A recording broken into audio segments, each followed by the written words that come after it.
Do we all have daddy issues? I Is that what I'm wondering? So Yeah. I think so. That's what I'm gathering.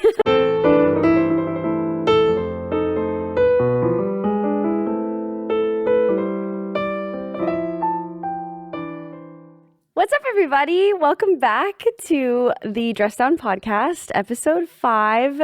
Dare Taylor is joining me. Thank you so much. Hey, thank you for having me. Yeah, thank you for joining. Thank you for driving here in the LA rain. Oh yeah, it was delightful. It means a lot. Yeah, I weirdly hate driving, but anytime when I have a long trip, because for me this was like an hour 20 with the rain. Oh no. Yeah, it's okay. It's terrible. Not your fault. No So worries. sorry. But it was kind of nice in a weird way because that's where all my shower ideas come from. Mm-hmm. Like some people have shower epiphanies where they're like, I'm gonna write a song or a book. Mine are always when I'm driving. So Yeah. it was really nice for me to just drive here and be like, yeah, I should write that. So it was very refreshing. Yeah, it's like you can't do anything else. So you're stuck with your thoughts, which is good and bad. I agree. Depending on what's going on. I feel like that just depends on the mood. Like if you're really sad, it's not a good time. Right. Yeah. But I do the same thing. I feel like I finally sit down with myself sometimes when I drive and I start to have all these great ideas. So I love that. you are so many things, actually. I have been Googling you today, and you do not only cosplay, but acting, modeling, YouTube, podcast, you sing. You are so multifaceted, actually. So I kind of wanted to just walk through your life a little bit if you are down. Yeah, definitely. Okay. Yeah, it is always fascinating to see what people, when they do Google me, what they find first. So I love that you were able to find the collective. I'm still trying to find a term for all of it, but when I land my next big job, then I'll pick one, Yeah. Yeah. Right. What was funny to me was that when I was Googling Dare Taylor in the quotes, it kept bringing up how dare Taylor do something. Yeah. Does that make sense? Yes. So it's like, how dare Taylor Swift make pop music? Yes. And I was like, no, that's not what I'm going for. Yes, I Where kind of is love Dare? because it hides me a little bit behind Taylor Swift in a way. So if I ever do anything very incriminating or embarrassing, I could just be like, nope, I'm not here, and no one would even know. Yeah. But so you started doing pageants, but from what I understand, they were not your typical beauty pageants, right? Yeah. So oh my goodness. Can you explain them a little bit more? You really found the lore. I dove, Wow. but I love doing it. Yeah. I'm so excited. Well, yeah, sticker for you, because that's Thanks. 100%. Yeah, I started doing pageants when I was 10, and that was one of the first times I ever got on a stage and opened my mouth and did something, because I was a very shy kid. My mom would put me in dance classes, and I would sit on the side and cry. I did the same. Oh my God, shut up. No way! You cried? Yes, all the time. Yes. Oh my goodness. Yes, Do you know stressed. why you did? I don't know. I had so much anxiety about performing. I was so shy, even before cosplay, as an adult. Yeah. It took cosplay to really bring me out, but Isn't that continue, crazy? keep going. Yeah. I don't know what it was about me as a kid. I wanted to be in the dance classes. I would beg my mom to pay for them. Yes. And then I would just get there and something would happen where I would just rather sit on the side and cry and watch the other girls dance. And it finally took till 10. And I begged my mom one more time, put me in a pageant. I really want to try. I think this will be really fun. And my mom was like, okay. So she did some research and found a scholastic achievement pageant, which they're pretty popular in the Midwest. Not as popularized as toddlers and tiaras, because there's controversy behind it. So of course that's going to be more interesting and they'll make a whole TV show about it. Right. But so I did scholarship pageants where you were not allowed to wear makeup. They would come up to you with cotton. Yeah. They would come up to us. Never heard of that. And put makeup remover on the cotton swabs. And they would swab our faces before our interview, which 10-year-olds doing an interview is wild to me. But That's we did so crazy. We did interviews like this one-on-one with judges where they would ask you what's your favorite color? Do you have any pets at home? what your outfit that you're wearing, telling me about like why you wore it today. Like just weird. So weird for 10-year-olds. 10-year-olds, yeah. And they're like, what do you want to be? Like, what do you want to go to college for? And I was like, I want to be an artist. I don't know. Like, I just would panic and like, but I made it through my first pageant at 10 and I still cried in the interview. Really? Do you know why cried. you did that? Like, do you have a reason for like the shyness, anxiety or anything? I feel like because my mom she was Miss Crystal, which is like a huge title. If anybody in Minnesota is watching this, you're like aghast right now because it's like such an honor to be Miss Crystal. Okay. Yeah, like it's like a big deal to be a pageant queen in Minnesota, and Miss Crystal is like one of the like sought after titles. Okay. And my mother won that title, and so that's kind of where she guided me into pageants, was because of her experience. Okay. And she also was shy, so I think she saw it as an opportunity that even if I sat down in the interview and I cried, that like I would try it, give it a shot, and if it like traumatized me, she could like pull me out. But like I wanted to go back. I wanted to keep going even though I cried. So I think there was just this pressure for me at 10 to like, I want to do well. I want to be brave. I want to do these things. But I don't know. It's just sometimes when people are looking at you, you just cry and then you just get it back together. And I went and I visited her not too long ago. And to this day, she is like, I will always remember that like, anytime you have a big event, you need to go cry it out in the back room, can I cuss? Yes. Go lose your shit and then pull it back together, because that's when I always perform the best. And she's so right. Like still to this day, I have to like let it all out. Yes, that's so true. Yeah. Because I also was a crier. I tried to do acting when I was like very, very, very young, and I would go on commercial shoots and I would like shake, you know what I mean? You know, when you like physically are like so nervous that you, and then I would cry as well. But it's almost, I know what you're talking about. It's always like you cry and then you feel almost like raw and free. And then you're better. Like, I got it out. Now I'm ready. I can like perform. Because that's like the worst thing that can happen to you in like, well, maybe not in life, but like in theory. Yes. If you were to ask somebody, what's the worst thing that could happen to you, like in an audition or an interview, is like, ooh, crying. So it's like, get it out. Like let your makeup just run down your face, powder up, go back in, and you feel better. I don't know what it is. That's awesome that your mom was so good about that. She really was. Like I sometimes give my mom a lot of flack online. Like there's some clips that my mom has seen of my own podcast, and she's like, you always say mean things about me. So my mom caught me in some tea drama. Oh no. But she doesn't watch the whole episode. So I'm hoping like maybe she'll see this little clip and be like, oh good, she's saying nice things about me. Thanks, Mama Taylor. Yes, she was genuinely a really good mom. Like I love my mom. She's never lied to me, and she's always been like so honest to me as like a competitor in pageants. Like she would always tell me like, well, that girl just was really good. You're still good, but I think she might have practiced more, or she just looks a little bit more polished. We need to work on it. So she had like a really nice way of giving me critique when I was bad at pageants. Like I was bad. Healthy. Yeah. Like I didn't start winning till I was like 16, 17. Because I got past like the weird teeth phase, and like we all have a moment where you're really cute as a kid, and then you hit that like phase of junior high school where it's like, oof, oh, you got some acne, girl, your unibrow. Like we all do. We all have a weird phase.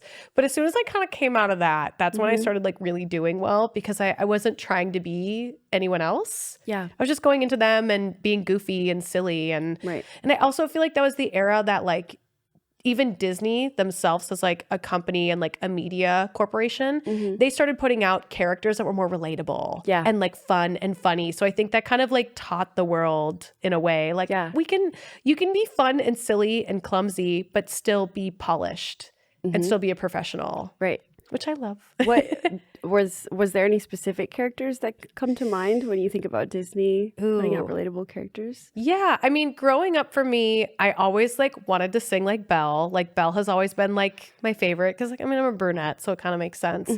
But I also like really loved the fantasy of like Ariel. But I think the one I like related to the most growing up was Rapunzel, because I had kind of a strange phase in my life where I didn't do pageants anymore and I switched schools. And I don't really talk about it like much publicly online, but I had a huge falling out with like my mom where I didn't end up living with her from like 16 to 18. And I kind of felt like Rapunzel, like trapped in this like metaphorical tower where I couldn't sing, I couldn't dance, I couldn't like act because I lived with a different parent that didn't really think acting and performing was going to be part of my life. Right. Like they would see me go through the auditions and see that I would get put in the ensemble. And instead of being like, wow, you're a junior in high school, you switched schools and you're landing something in a new school. That's great. Instead it was, well, you're not really getting the lead. So this kind of seems like a waste of time. Oh, that's terrible. I'm so sorry. Yeah. When like Broadway, they all have ensemble casts. Like that's still a career is being an ensemble cast member, you know, like it was just, I really related to Rapunzel because I felt that feeling of like my potential is being squished, but because they were my legal guardians at the time, I couldn't, unless I wanted to like go to court and then be emancipated, which I really didn't. It didn't seem like the smart move at 16, 17. Yeah. So I just kind of had to like ride out these years where no one believed in me. Yeah. And that also was very, I don't think I carry it with me as much anymore, but it was something I definitely had to like work through in therapy. Yeah. Yeah. I laugh because I also have parental trauma from that age. So thinking about like dad stuff, mom stuff. Do we all have daddy issues? Is that what I'm wondering? So. I think so. That's what I'm gathering. Oh, so I talk to more people. But that's, I mean, horrible. But you overcame it, which is incredible. Yeah.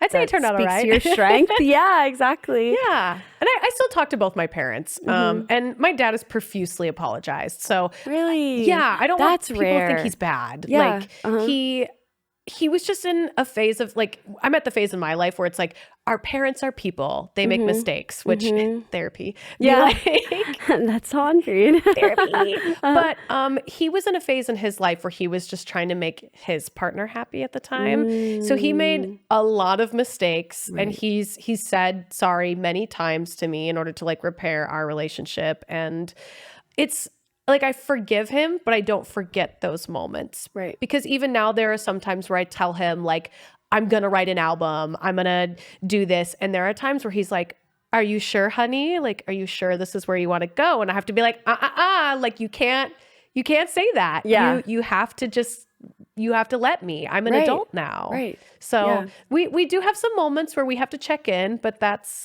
it's normal, I guess, to have those moments, like even with your friends and family, that you have to set the boundary and reaffirm boundaries. Yeah. So totally. Both my parents are good people. They're not terrible people, but I do love telling the story of that because like, do you have a younger audience, would you say? Some, I would say probably half and half. Yeah. Yeah. I like telling these stories because like I also too have like a young demographic because like Disney, I love it. And like cosplay. Yeah. I love animated shows. So it's like that tends to lend towards younger audiences.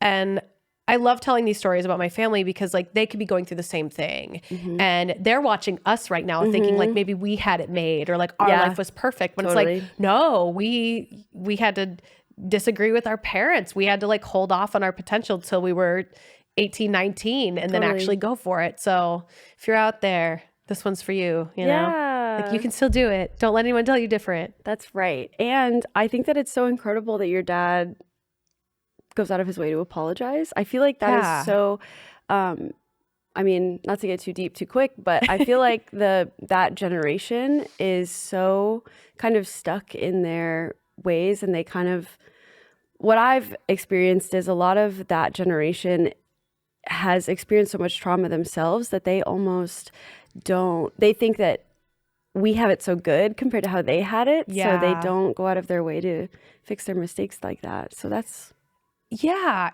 give them a lot of credit for even still like reaching out and like wanting to fix that. But I would say that like both my parents were very like, they'd be categorized as strange people because they were very outwardly themselves.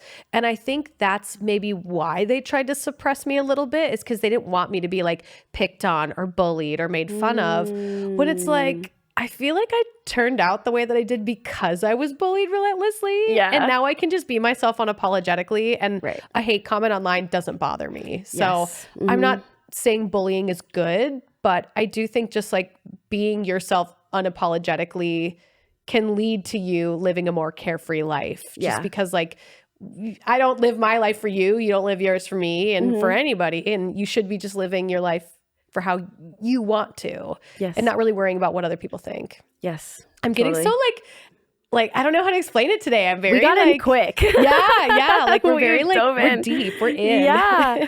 Well, I mean, it's funny though too because you're so unapologetically yourself. I find that to be like very it's a pillar of your personality. At least every time that we've hung out, I've gotten that from you, that you are just very you, and that's awesome. And that your parents are that way too. You turned out the exact same way.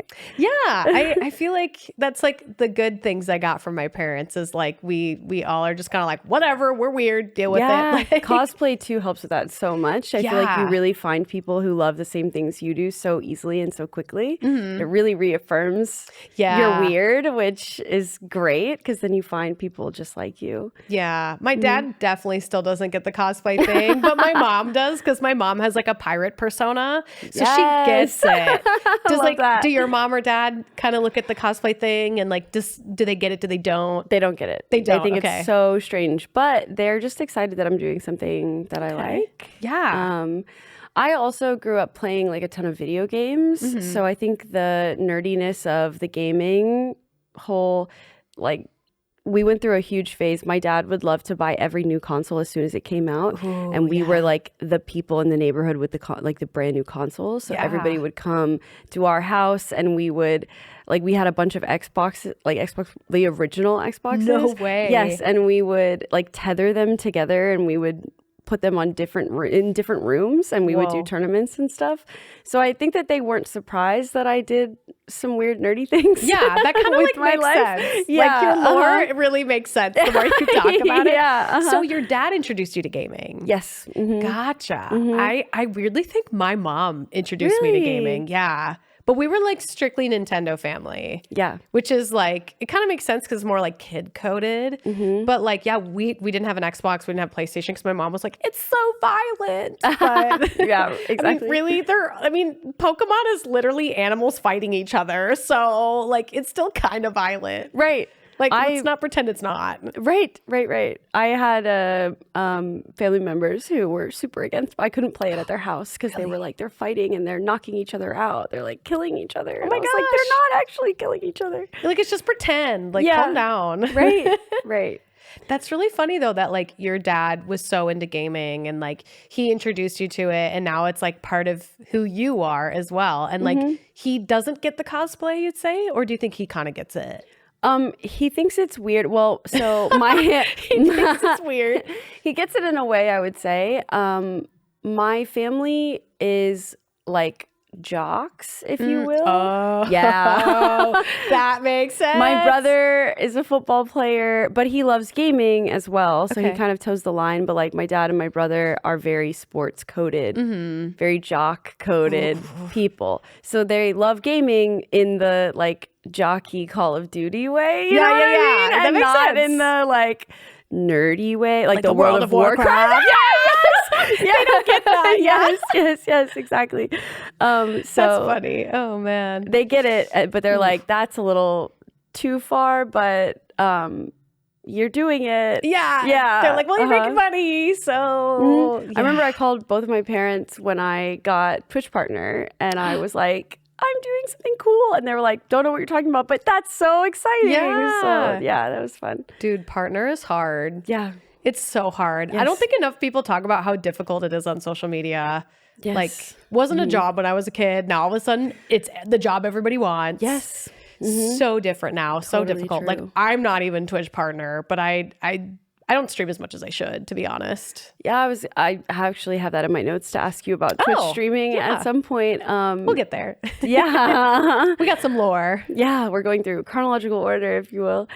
So you did the pageants. Yes. And so I have a very specific question to ask you about the pageants. So I saw that you started almost acting because of the pageants. Yeah. Because you wrote your own commercial. I did. Yeah. And you have an Alvin and the Chipmunks voice I would love to hear. Oh my gosh. I gotta know where you got all this info from. We went through pages of Google Like, that's some really like niche. Like, I mean, I yap about it a lot, but like that had to be hard to Google.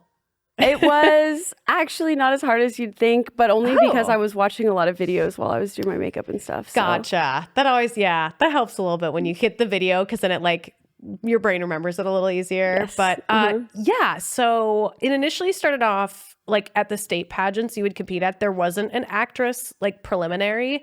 You would have to like place at state in order to go to nationals. And at nationals, there were way more like subcategories. And I loved the side subcategories. It was like talent. It was like best like photogenic, model, swimwear. And then there was the acting preliminary. And the first year I did a skit about Fritos, like the chips. And my mom and I wrote this like dumb skit about like, why is it called Fritos? Like, is it free toes? And I placed like number 10 or something. So it was like good and creative, but it wasn't like memorable enough. Okay. So then we started like writing the next script for the next year, because I already knew I wanted to go to nationals, and we had already like started saving up money. And we tried to just like look for odd talents that I had. And at the point, I wasn't like a very great singer. So my singing was just kind of like, maybe let's not sing in the acting skit. And she was just like, well, can you do any funny voices? And I could do Stitch really well, because like Lilo and Stitch was like one of my favorite Disney movies. Yeah. And I was able to take that like sound and flip it higher, so then I could talk like a chipmunk. Oh my God. People lost their shit. Like, so we wrote a commercial about Alvin and the Chipmunks, and there was not even an Alvin and the Chipmunk movie coming out, but my mom was like, this will be great. Like, we'll say that you watched it so many times that you're turning into a chipmunk. And people loved it. And I remember, because you'd perform it once with all the other contestants. So like one at a time you'd go up. And once you found out like who made top 5, you would re-perform and re-get scored. And that would be like the final preliminary night of the whole pageant. So it's like all the top 5 talent performers would get up there and do their talent. And then like the actresses would all get up there. And I was up there for talent. And then I was up there for actress. And there was like one other, I want to say it was like spokesmodel or something else. So I was constantly going up, and I was just kind of like, man, this must be like my year or something. Like, I'm up here a lot. And I remember doing my actress piece for the final time. Like, this was like, do it. And like last time I get to do it ever, because you can't recompete with the same piece each year. Okay. If you make top 5. So I couldn't come back the next year. And I was like, well, this is it. This is the last time. And it was the biggest crowd because it was finals. So everybody, their grandma was all like there. And the laugh when I did the chipmunk voice will always be with me, because it was the moment that I was like, I want to be an actor because I want to make people laugh just like this. And it was such a surreal moment. I want to say I was like 15 at that point. And that's when I knew like, I want to be an actor. Like, I just want to make people feel, I want to make them like feel shocked or like laugh at something so funny and so outrageous. And like, that was the year that I got first runner up, and my best friend won the overall pageant. So she got like the crown and the sash. And then I was like next in line. And then I won the actress preliminary. So despite me not winning nationals, it was still like such a cool moment in my life. Because one, it taught me that I can be happy for others, even when it means I didn't win. But also it was that surreal moment of like, oh yeah, I could do this. I could do this forever. Like, I don't want to do Miss America. I want to act. So it totally changed my life in that moment. Yeah, that's so exciting. Yeah, I can't believe you like remembered that. That's crazy that you found that online and you were like, wait. That's honestly the best part of this podcast so far has been seeing, like, it's almost exciting to see how deep into Google I can get. Like Stella, when I had Stella come on, I found her old burlesque performances. And I had like a Pinkie Pie burlesque is magic reference that I brought. I was so excited to like see her reaction. It's giving me a lot of joy. Yeah, I'm actually surprised like you remember so many different things because like I cheat on my show and I have note cards just because I'm like, well, I get stuck tangenting with people and then all of a sudden I'm like, I don't remember what I'm supposed to ask them. You have a great memory. Thanks. I do have notes and they are on my phone, but I haven't looked at them yet just you're because doing great. I've gotten it so far. So then you realized that you loved acting in that moment. Is that, so when did you, from what I understand, you started, you moved to Orlando after that is sort of in your acting journey? So that's kind of like where things get a little muddled because then I lived with my mom till 16-ish and then family eruption, no longer was talking to my mom. It happens. Went and lived with my dad. She met a guy and we did not vibe. Long story short. So then I lived with my dad and I was getting evicted from my dad's house because my stepmom, which this I could say because that girl sucks, but she had like hated every moment of me being there because like she went through a pretty similar situation to me with my stepdad where we didn't get along and she was like very empathetic towards me. But as soon as I didn't want to take my stepdad to court is when she was all of a sudden like, well, she's lying. Like this 16-year-old is lying about this because if all the things that she says is true about him, she would happily take him to court and sue him. And I don't know if you've ever watched any like court shows on TV, but that's all the knowledge I had about going to court and like what that looked like. And obviously it's not exactly what it's like, but it's still intense. And I was just not about it. And I turned 18 at that point. So I lived with my dad for 2 years. And ultimately the lawyer was like, so are we going through with this or are we not? And I was just like, well, I don't want to go to court. I don't want to skip school to be like to testify. So I just said that like I didn't want to do it anymore. And stepmom was like, what? And was not about it. So then she accused me of lying, making up the whole story. And I've never really gone through the whole story of like all the things I accused my stepdad of. And like, just because like I don't feel like I really need to. Like it's so far in the past, but like I do have people that question a lot of my lore of my life because they're like, well, she says that this happened and then she ended up living with him. Hate to break it to you, internet, but like when you have an abuser, sometimes people go back to them. And unfortunately, I did because I had no choice because I was homeless. So that one hate comment on my YouTube video, maybe they'll listen to this and they'll feel bad. You should. No, I'm just teasing. But it is true. Like people question my storyline because I talk so poorly about my stepdad. And I did end up living with him. And that's how I wound up in Florida because my stepmom kicked me out. I had nowhere to live. So I was living out of my car. I was working 7 jobs. My FAFSA, like the money in order for me to go to college, my stepmom filled out all that paperwork for me. So I got through 1 year of college where I basically made money going because I had so many siblings. It was lovely. I made like $2,000. And for a college kid, that's a lot of money. So much money. Yeah. Like I was getting paid to go to college. And then she like refused to fill out the paperwork anymore for me because I didn't live with her anymore. Right. So then I was like, cool, now what do I do? So I spent like 3 months like couch surfing. And then I finally like found this one person who like let me live with them for the rest of the year. And then weirdly, I got discovered by a pageant coach at my UPS like store clerk job. Whoa. And I know this is so wild. I haven't talked about this in a long, long time, but her name is Faith Shui, and she was like the pageant coach in Minnesota. And she came in to ship a package at the UPS store that I worked at. And again, this is like, I'm living out of my car. I don't have makeup on my face. I'm like a broke college student, but like trying to figure out my next move. Yeah. And she recognized me from being the 10-year-old that cried in the interview. No, stop. That's so funny. She recognized me as a like 18-year-old woman. And she was like, I feel like I know you. And I was like, I know you, bitch. I was like, you're Faith Shui. I know exactly who you are. And then she coached me for a year and like just like made sure I had like a place to stay. I couldn't live with her, but like she found me like a pageant person to like live with. I paid them like the smallest amount of rent. It was like $100 just to like live in their basement. And she coached me through another state pageant while I was homeless, and then got me to nationals again for like the Miss, I can't remember like the name of the pageant, but it was this big pageant. And I ended up getting first runner up again at nationals, but I won for Miss Minnesota. And so I got to be like, finally had that moment of like, I won the crown and the sash. It was this whole big thing.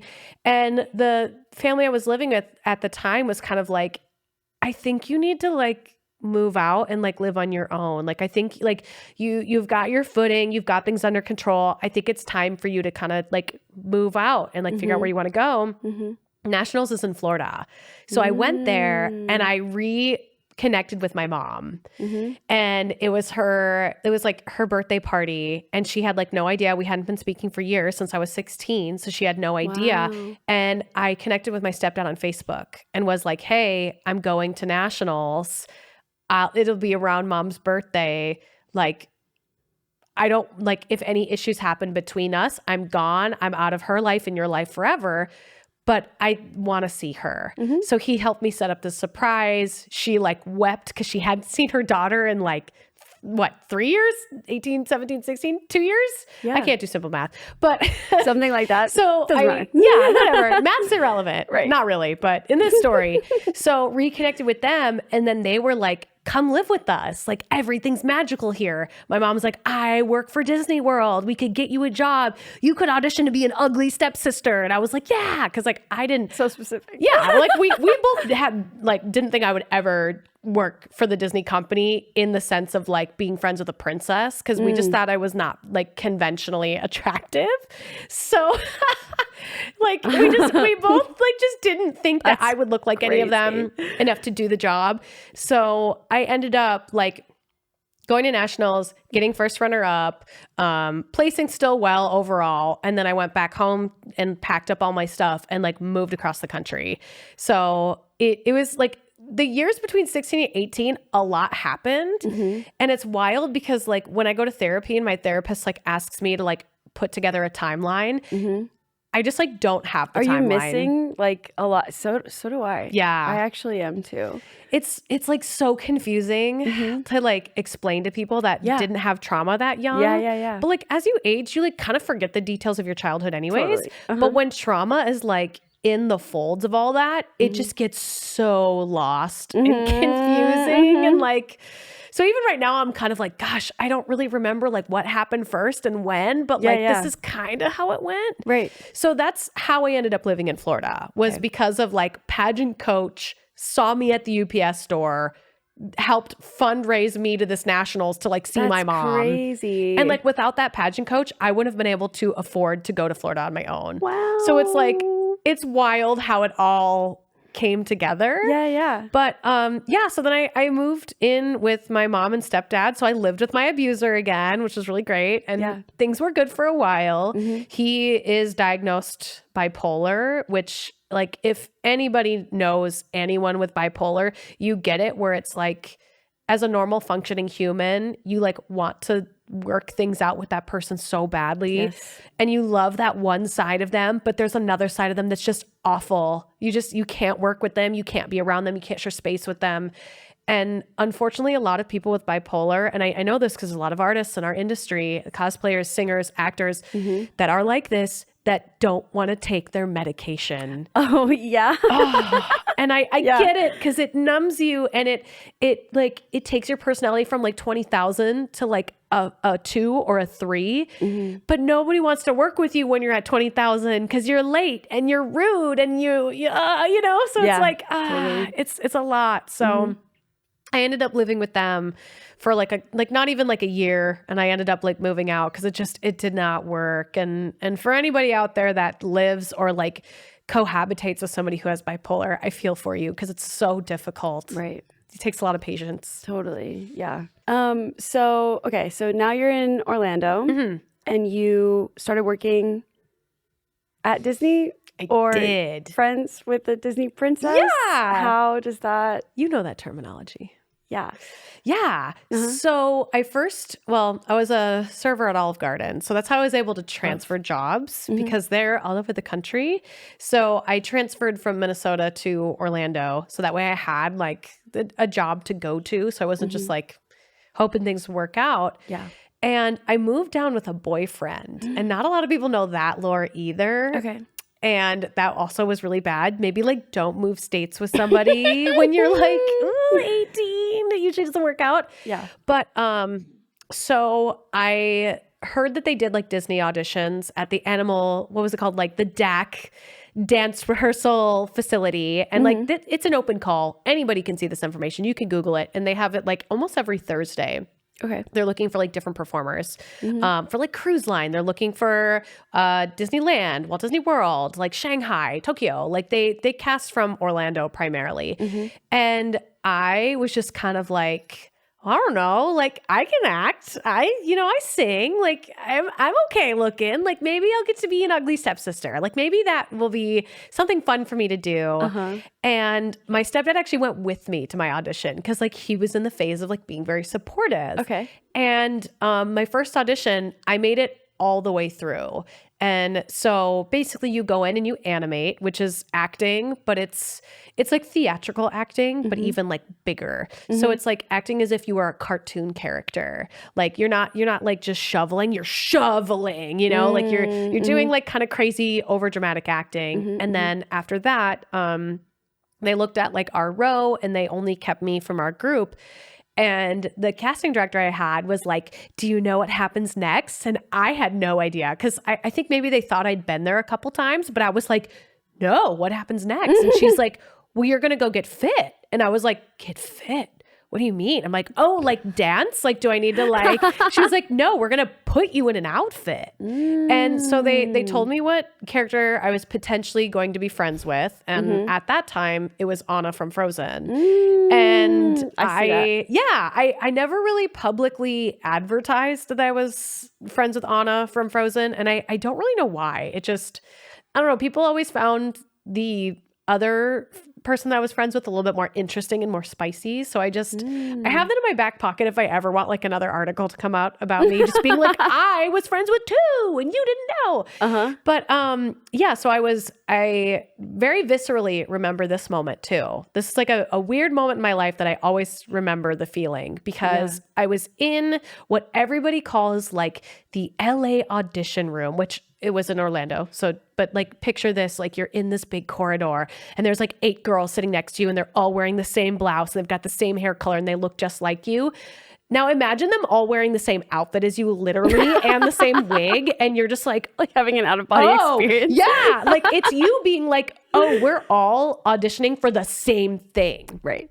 And there's only like, we don't know how many jobs there are. There could have been like 5 or 6, but like, in that moment, I was sitting there and I was listening to like the girl next to me, like do the monologue. And it's like, hi, I'm Princess Sunshine. And I love doing this thing. And she was like killing it. She was doing so good. And I remember like being in the outfit, sitting there feeling so small, looking at that paragraph, like, oh my God, this girl's going to get it. She's so good. She's so much better than me. She's prettier than me.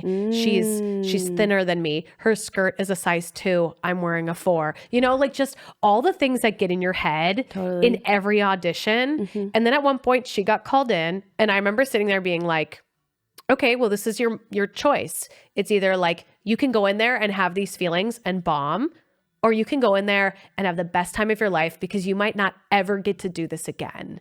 Because they could look at you once and never pull you again. Right. It's just same thing with any audition. You could be up for a role, they cast somebody else in a movie and that was your shot. Yeah. So I sat there and was like, okay, I'm gonna go with that. I'm just gonna have fun and enjoy this moment. And like I went in, I had the best time ever and I blacked out. I don't remember like any of it, but I remember them being like, cool. They like looked at me, they had a little bit of a conversation.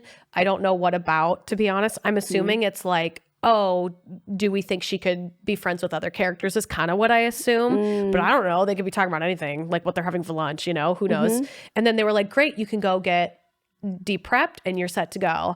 And my stepdad was waiting for me and we like had a big celebration. We got a cake and we had this fun moment because like to me, I was like, well, that was it. Like I'll probably never get to do that again. Like so you didn't know if you got it yet? No idea. Okay. And then they called me a week later and they offered me full time. And I was like, I got it. Wow. Oh my God. On your first try? Yeah. Because from what I understand, Crazy. people do that over and over again. They go and like never, ever. religiously. Yeah. Yeah. Wow, that's so cool. Yeah. There's just something that I had that they were just like, that girl's got it. The like bring her in. Yeah.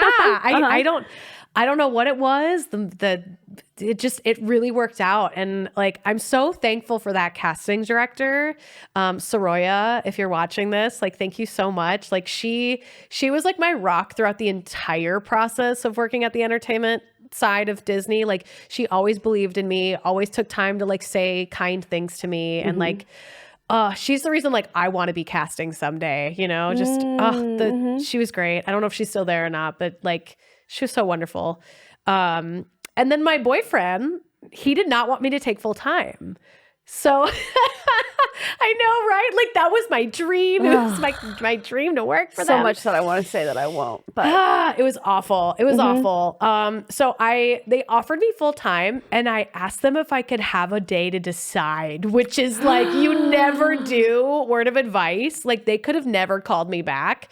But I asked them if I could have a day to like figure it out. And like I basically explained to them that I like moved from Minnesota. So they were like, oh my gosh, yeah, like take your time, like call us back tomorrow at this time. No big deal. But that could work in your favor, right? Sometimes people aren't expecting to hear that, and then when they do, they kind of respect you a little bit more, you know? Yeah, I don't know with the Disney company if they would think that because they literally they're like, because there were like 8 other girls in that room, so they could be like, okay, great, we're gonna call the next person. But I see what you're saying. Like it shows a sign of maturity to not just like jump in and then realize it's not for you and quit like 2 weeks later. Yeah. So I just had to talk to him about it because it was a very different pay rate. Like I wasn't a great server because I have a terrible memory, but I'm like very fun to be around at like tables. But like I was making good money as a server. Yeah. But it was a very different, like it was kind of like minimum wage, minimum wage, but like plus $1. So, which is very different than being a server when like you can make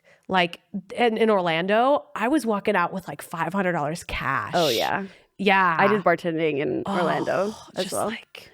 Like I was loaded. Yeah. I had a BMW. I drove like a nice car. Things were going great. And then I was like, I want to be an actor. And then boyfriend was like, no. And that was kind of like the big, like the tip of the iceberg with him where it was like, this is where the breakup was like officially happening because we couldn't afford, like we were renting a house together and we were like playing adults. Not a good idea. But I ended up like moving back in with my mom and stepdad again and like living with them for all of my Disney entertainment career. Cause like you can't afford to live like on your own. You have to have roommates. And I was like, what better roommates than my parents? Right. Ugh. Yeah. Maybe make some friends to those of you that might be thinking that. Make some friends and live with them. Because living with the parents was rough. So just out of curiosity, was your boyfriend, why was he upset about you just because of the money that you wouldn't be making as much money? Did he have a job? He did have a job. He also worked at Olive Garden. So we both were making like good money. Yeah. But like as soon as I pivoted into like my dream, he was then like, well, I'm going to go get my dream. And he wanted to be a car salesman. And when you don't have that pizzazz as a person, like, I don't know where he's at in life and I wish him the best, but he didn't have that car salesman pizzazz.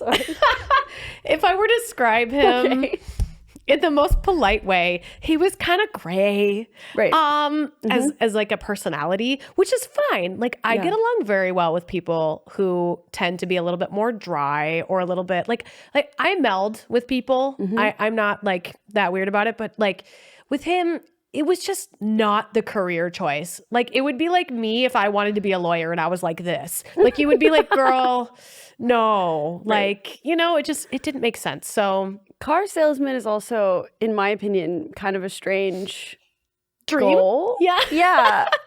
of all of the goals in the world.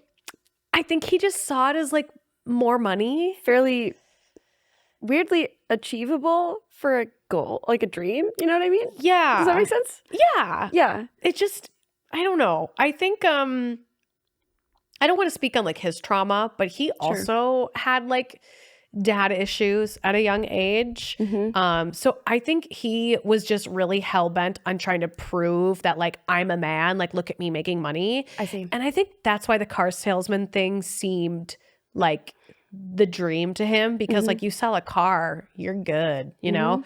But like I was always kind of like, well, why don't you want to like sell houses then? Like that's a little bit more less scammy. Not that car salesmen are scammy, but like kind of, you know, like Yeah, there's a whole like weird mental manipulation mind game you have to go. I've never bought a car by myself because I'm so scared of getting taken advantage of. Yeah. You know what I mean? Like that's kind of the business of car salesmen, I feel. getting you to pay more Correct me up if I'm front. wrong. Yeah. Uh-huh. You're not wrong. Like it's a whole, like I'm sure there's some really honest car salesmen out there, but I'm pretty sure that like a lot of the job is getting people a little in over their head on like car payments, getting people into like a more expensive car than what they wanted to. Right. Like there's a whole psychology behind it where, you know, you kind of, it's not the best Right. position, but it was weird that like that was his dream, and I was never going to knock him for it. Sure. And so we both went for our dreams at the time. Like I did the Disney thing,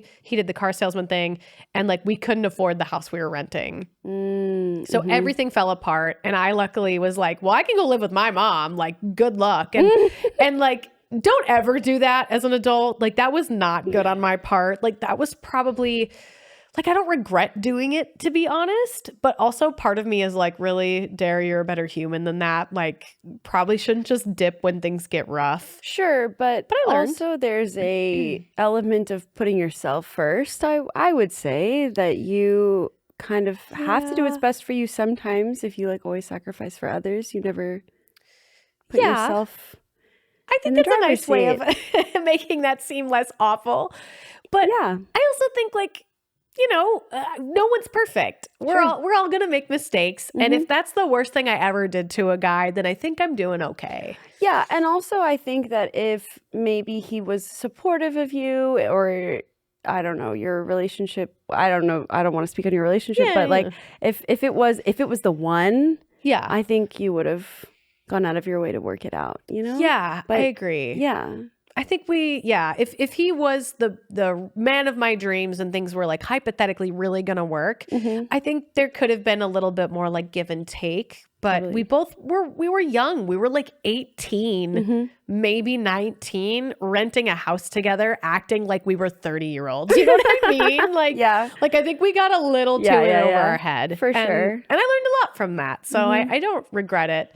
I just wish I wouldn't have like ended it as awful as I did, but now I know what it's like to be a terrible person in that sense. So I learned, you know, Right.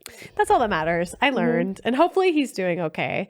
But yeah, so then I lived back with my mom and stepdad again. And I basically did that throughout all of working at Disney, which was such a saving grace because I was able to like put money aside and not really, you know, like go over like on my bills, and like it wasn't the best living situation. Like I said, like living with a parent that has bipolar was like very difficult, and like even living with my parents as an adult was weird when they missed out on the years of me being 16, 17 and 18. So it was like them kind of seeing me skip the angsty phase, and there was a lot of like, oh, you're just acting out right now, and it's like, no, like I'm over that. I'm an adult now. You missed that. Yeah. But I also was working 40 hours a week because I was full time. So they kind of barely saw me. Like I was up at 6 a.m. driving my 30-minute commute to the park, getting on the bus, like shuttling in to backstage, pulling my costume, you know, just like doing like a typical person clock in, clock out job, but in like the most magical way. So like I loved my job there. I was very severely bullied while I was there. I was going to ask. Yeah. And I don't know if a lot of people face bullying in the workplace. Kind of makes sense for where I worked at, because it's kind of like college essentially, or like second high school in a weird way, because there's cliques. There's like the people who get cast all of the main stuff that are like the cool performers. Yeah. And I kind of lucked out because that casting director just really took a liking to me. So as soon as I got trained in my role, I instantly was taught parade, which, being a girl whose name is Dare and then also being taught parade right away, was a huge target on my back. Really? Yeah, because it either made me like, oh, everybody wanted to hang out with me, or everybody really didn't like me. And there was like a handful of girls that like really went out of their way to be very nice to me. But unfortunately, a lot of the other people that wanted what I had outweighed a lot of the nice. So there was a lot of like people trying to get me to talk about other performers in the break room. And I was young. So I was like, yeah, I guess she like really doesn't fit that role very well. And like me as an adult now, I'm like, I would never say that about someone. I feel like that as well. Yeah. Yeah. But back then I got kind of like tricked into saying things so that people could run to that person and be like, interesting. Did you hear what Dare said about you? You know, like just trying to like sow the seeds of like, of turning people against you. Yeah. In that way. Yeah. And Seems like that is kind of the vibe. Yeah. Well, it's hard. I will say I'm very empathetic to the culture that is sort of, everyone's kind of being pitted against each other. Everyone is feeling this like stress of not being good enough, and they're also younger, right? So Right. Well, actually, when I first started, I was one of the younger women there. Yeah, I can't obviously go into too many details just because like don't want to get sued by Disney. But yeah, there was some that were like getting close to 30. There was like one performer that was like 31, 32, which like good on them. Skincare, you know, like get it. But like it also kind of painted a target on me because I was young and like naive and spoke without really thinking a lot of times. It was so easy to bully me. So I don't hold a lot of ill will towards the people that were kind to me. And like even now, I'm still Facebook friends with a lot of them because of just like that was the social media back then was like Facebook. Instagram was like kind of starting. We weren't really allowed to post on socials back then. But I, being new and just like so excited to learn and be there and just like loved my job, like there'd be a moment where somebody would have an issue on set. So like imagine like on stage, they would leave stage and be like, oh no, there's a tear in my outfit. So they could potentially down an area. And I would just be like, well, I'll go in. And granted, the daily ops people loved me because I was always willing to work twice as hard, you know? And it made me like, because sometimes people didn't exactly want to be on stage all the time. They wanted to like rest and get paid to rest, which, you know, maybe think about the job you're in. Making another target for myself right now. But so I would get so much praise from the peers, not in the entertainment sense, but in the other departments, because I would help keep things moving essentially without going into too many details. And but I loved it. I loved it so much. And I thought I was going to stay there and like age out essentially. Like I really was like, I love kids. I love meeting with people. I love meeting people from all around the world and like interacting with people.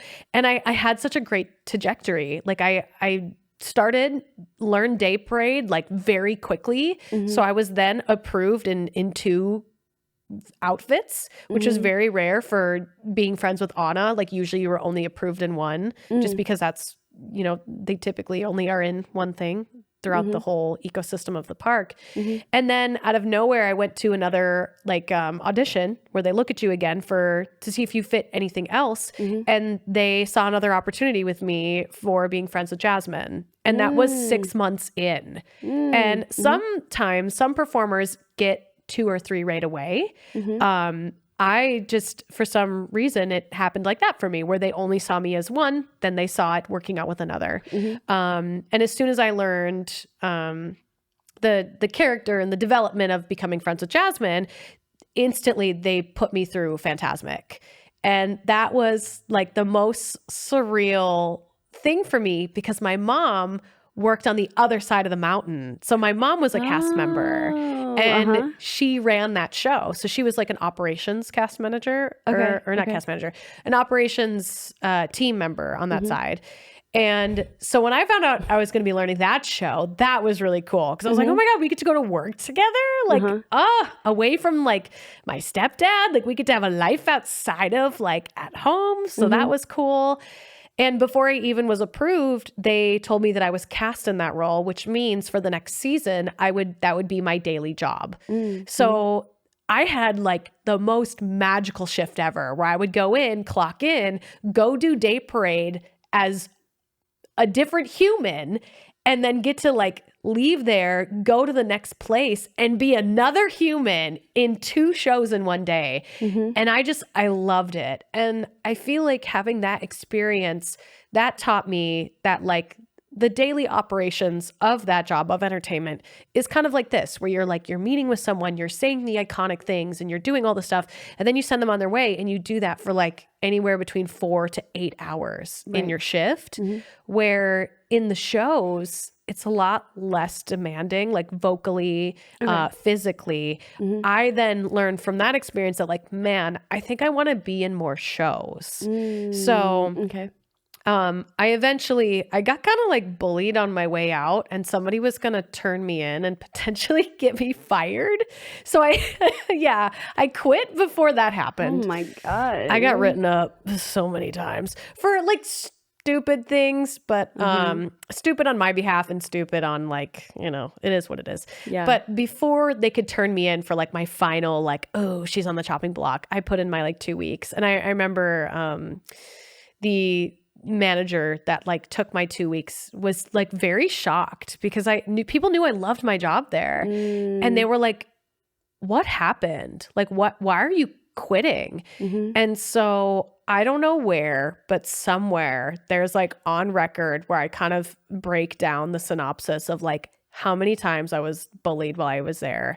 And I told them, I was like, that's the reason I'm quitting. And I was like, I really hope this gets back to the right people and you fix the way backstage bullying happens, because you think we're adults. We've all been bullied in high school. Why are we still doing this as adults at our job, Right. And when we have like the coolest job ever, and it still happens. So I don't know if it ever made a change, but I then auditioned for Medieval Times, and then that's when I got put into like another show. And that's kind of like where the acting from like Disney's entertainment side of acting pivoted me into like more show acting. Long story long. Yeah, I love that. No, that's so, I mean, it gives a good picture of how it all came to be. I always am curious when people do cosplay content and stuff, how it pivots to other things. I just told you that I was trying to do voice acting now. Yeah. Trying, you're doing it. I'm doing my best. You're doing it. But I know you're in you're in movies and things and stuff. Isn't that wild? Yeah. I opened your IMDb page and scrolled. It was crazy. You're in a lot of things. So I was curious. So thank you for walking us through that. Longest story ever. Good. Lots of details. Good. So then you did Medieval Times. So you wanted to be an actor. Then you moved to LA, right? Yeah. And where does cosplay fit into that? Like, did you start doing cosplay? You went to cons. You did MegaCon, right? Was your first con? Because I remember that because I also lived in Orlando for a long time. Yeah. You did MegaCon back in the day? Yeah. Yeah. It was a fun one. I don't remember it. It's not like it is now. It's very different now. Yes. And I don't know if that's like after pandemic con life, but they're in a new owner now. That's why. Okay. Makes sense. So I was working at the parks, and like when you're in entertainment, you don't get a say in like what you do. Like the lore that I basically gave you all is like they tell you what you can who you can be friends with. You don't get to be like, I want to try this one. Like you have no say. You're the hanger, you know, like it's that sort of scenario. But there were so many Disney characters that I loved that I was like, man, I would totally buy this outfit and just wear it. And so I finally was just like, well, I'm going to do it. I'm going to go to this like MegaCon thing and I'm going to be a cosplayer. And of course I didn't just like buy an Amazon outfit. No, I used my hot glue gun and I learned stilt walking for no reason. The hot glue gun up There in the she corner. is. Yes. You I put love her. stilts on?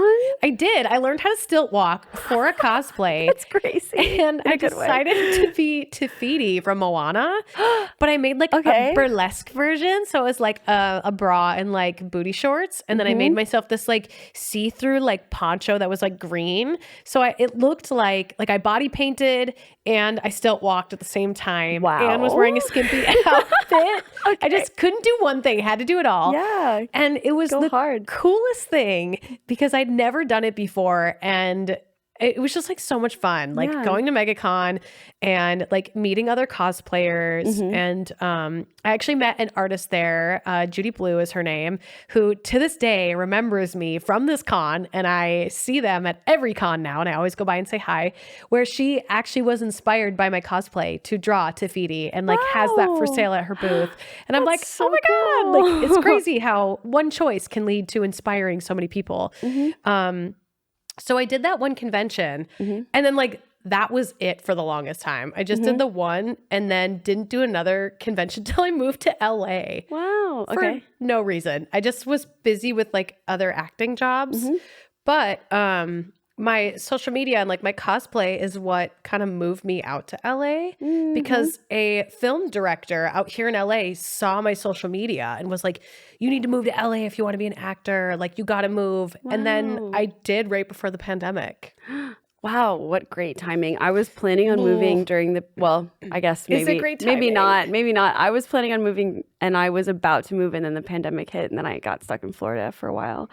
But I imagine that you were stuck there and then everything shut down. So it's probably not great. Yeah, it was good and bad because then I got to learn the lay of LA without traffic. So it's kind of cool in that sense, but also like I've heard LA is so different now after the Really? pandemic. Yeah, like things used to be open all the time. Like they used to kind of compare LA to New York where it's like the city that never sleeps. And now she be sleeping. She's sleeping. She be sleeping a lot. Tired. Like Mondays, everything is closed. I mean, not yeah, everything, yeah. but a lot of things are. And there's like certain restaurants that will open in the morning but close mid-afternoon and then reopen in the nighttime. And that was like not a thing. So yeah, I'm glad I moved out when I did because it gave me the time and the footing so that way I can be successful now. Right. Do you wish you would have moved before the pandemic or not really? Yeah, I had a lot of fear about moving across the country. Same. I had only ever moved, well, I moved from New York to Florida when I was very, very young. And I've grown up in Florida and I just sort of moved all around Florida, but I had never moved that far where I would have to hire a moving company and all that stuff. So it was really stressful. I was so nervous about, and I knew I needed to find a roommate because LA was so expensive. And it just, the timing never worked out with anyone. And then when it finally did, I was like, all right, we're taking the steps. And then as we were taking the steps, everything shut down. So Shoot. it pushed it back a little bit. But I wish I would have moved here earlier just because I feel like, I don't know, there's so much stuff happening here. There's not a lot of stuff happening in Florida. No. So the faster I would have come here, the more I would have been able to do, I think. But also it's working out the way that it's supposed to, I think. I feel like we put a lot of pressure on ourselves as like creators that like we're fighting time. Totally. And the thing about time is that like I'm a firm believer, which I don't know if you are too, that like everything happens for a reason. So there's a reason you weren't supposed to move out. Right. Like, I agree. It happened when you were ready, when it needed to. Yeah. I'm glad everything's working out. I just said this on stream the other day, but I feel like the happiest I've been really this year. And I am really grateful for that. So I think you're right. Yeah. I think like it's so easy to be like, oh, I should have moved sooner. I should have done this thing sooner. But it's like, nah. Life happens when it needs to happen. Right. You do things when you got to do them. Yeah. So quickly before we are totally out of time. I know I've been yapping. I've been given the lore. Good. And we could always, do it again at some point. But so for cosplay, you cosplayed before you moved. Mm-hmm. It was part of your content creation when you started doing content? Yeah. Would you say? Yeah, I just kind of did it on social media. Mm-hmm. But I didn't I didn't have the time to go to cons because I was working at Medieval Times, and then I also worked for Universal. Mm-hmm. I was friends with Velma there. So I was busy solving mysteries during the day and then going to be the queen in the show. Uh-huh. So I didn't really have time to go to conventions. Mm-hmm. So I would just dress up in things and post it on Instagram and then act like the character. Right. But then now you do, I've seen you at cons, so you go to cons more now. Definitely. Just because obviously cosplay is sort of my focus. Do you, what do you like about it? What are you grateful for it? What has cosplay given you in the grand scheme of life? That is such a great question because I feel like not enough people take time to digest that question. But as an actor, it's the perfect opportunity to show the type of character you would never get cast as. Mm-hmm. I love to use it because when it comes to portraying characters that I never get to play just based on maybe I'm too short, maybe I'm too tall, maybe I'm too curvy. It gives me the chance to be the character for the day. Mm-hmm. One that I really love doing that I would never play because it's too PG is Froppy from My Hero Academia. Uh-huh. And I love doing the Froppy voice, Ribbit, and just talking to people like this all day, Ribbit, and just being silly, Ribbit, all day. And people love it. But will I ever be Froppy live action? Probably not. It's a little too PG for me. I also really love doing characters from Pokemon, Nurse Joy. It's a great chance for me to explore as an actor without having somebody look at me and be like, well, you would never play that. Right. And it's okay, but who cares? I can dress up as that character and get my fill. Mm-hmm. And I also am a firm believer that you don't have to act like the character you're dressed up as, Yes, totally. You don't have to be in character. I just like to do it from time to time because it's really fun to see people get excited about it. And if they get a little weirded out, I can sense that and be like, no, my Instagram's Dare Taylor official. I'm just having fun with you, you know? Right. I don't take it that seriously, but it's a great acting exercise. So for anybody who's an actor that might be watching this, I'd go buy a ticket to a con and buy an outfit, be the character for the day for the fun of it. Stretch yourself, be weird for a day. It's so much fun. Mm-hmm. Do you feel like it heals a part of you that is the part of you that wouldn't get cast as that thing? Do you find that is I don't know, exciting for you to do, that you have the freedom to actually do that? I don't know if it heals something in me. It might. I might not have looked deep into that, but you're probably onto something because I do feel there's part of me that enjoys doing it just because of my love for the characters. Maybe there is some underlying healing in that. I think just for me, it's just fun to be something that you would maybe never get the chance to be. Yeah. And whether that's what you look like, or maybe you don't have the right voice to play that character, or whatever the case is, I think just allowing ourselves as adults to enjoy the things that are kind of kid-like is so fun. Especially when you're missing ears. I feel that is so exciting for me to explore all of the weird nerdy things that I was scared to. Yeah. Cosplay is that for me, for sure. Did you feel suppressed as a kid? You couldn't like the nerdy stuff? Totally. Yeah. Yes. Mm-hmm. See, I was big into Pokemon, which was very boyish at the time. Now everyone says it's very girly, but I'm okay, whatever. Mm-hmm. I don't know that in my generation it was still seen as nerdy, but now it kind of has completely opened up to anyone and everyone can like it.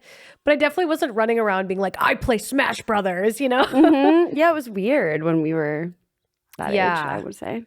You would just kind of keep it to yourself. Yeah. So then for our last little bit here, what is your favorite Pokemon? if you love Pokemon so Ooh. much.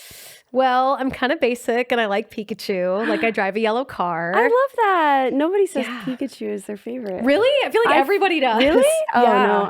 I feel like I hear, I don't know, Charmander, Squirtle. I hear Arcanine a lot. Ooh. Charizard. Yeah, Gengar's a big one. Yes. Yeah. My dream is to have my car wrapped like Pikachu, and I have to get another car so it can sit in a shop and get wrapped. Yeah, but like yeah. it's happening this year. And also, because we talked about this before the episode, that I have dyslexia. So my mom, back in the day when I would do like spelling tests in elementary, she would pay me $0.25 every time I got a word right on a spelling test. So like 25 has always been like my favorite number, and Pikachu's Pokemon number is 25. That's crazy. So Pikachu's my favorite Yeah. because of 25. And I even have like pictures of me at Halloween, like dressed as Pikachu. Even though it was like a boy Halloween costume, like I always loved Pikachu. Nice. I don't know why. It all makes sense. Well, I love that. I love Pikachu in Thanks. general. But He's cute. thank you so much for coming. Thank you for having I me. appreciate you. I'm glad you got to tell your story. I was very interested. Do you have any upcoming, we talked a lot about acting. Do you have any upcoming projects, anything you want to plug? Your podcast that I was also on. Yes. The Delulu Canoe podcast. The floor is yours. Yeah. Well, first I want to apologize to all the listeners. I'm just barely getting over being sick. So I'm so sorry if some of the coughing and hacking gets left in. It's totally not your fault. It's me. I'm not contagious. I'm just dealing with the coughs right now. But I have my own podcast, which if you love this sort of podcast, this is the kind of thing we actually do on my show too. It's called Delulu Canoe. I have guests on that talk about what makes them feel Delulu, which is like positive. It can be negative, just things that run rent-free in their brain. Danielle's already been on, so you can come check out that episode. We got very nerdy over there. Yeah. I have an album that's currently dropped. There's 5 songs out currently. It's going to be a 10-song album. So every 6 weeks, a song gets dropped. So if you're into music, I have a variety album. So every song is different. So if you hate one, you might like the next one.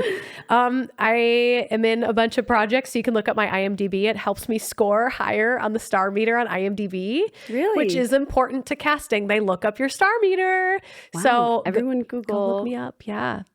And if I give you the link, it doesn't count as like a thing. So like you have to go like to IMDb, type in Dare Taylor. It helps me out. And if you just want to see everything else, I have tons of content. Like you said earlier, I Twitch stream. I have like 3 YouTube channels. I have a skit channel. You can just find everything on my Instagram, which is Dare Taylor Official. So DareTaylor OFFICIAL. See, I can spell. So you can join me there. And then I have all the links there. So spelling official is hard. Yeah, I honestly, have to think about it. I'm like, wait. But thank you so much for having me. Like, I very rarely get to be a guest on people's shows. So this was such a treat for me. Yay. So thank you. I loved having you. Thank you so much. Thanks. I appreciate you coming. We're going to transition into Patreon stuff now. Yeah, let's do it. Do you mind talking about like OnlyFans stuff? Oh my or gosh, anything? totally. Yeah. Okay. Let's get spicy. Then let's talk about how you got started in OnlyFans.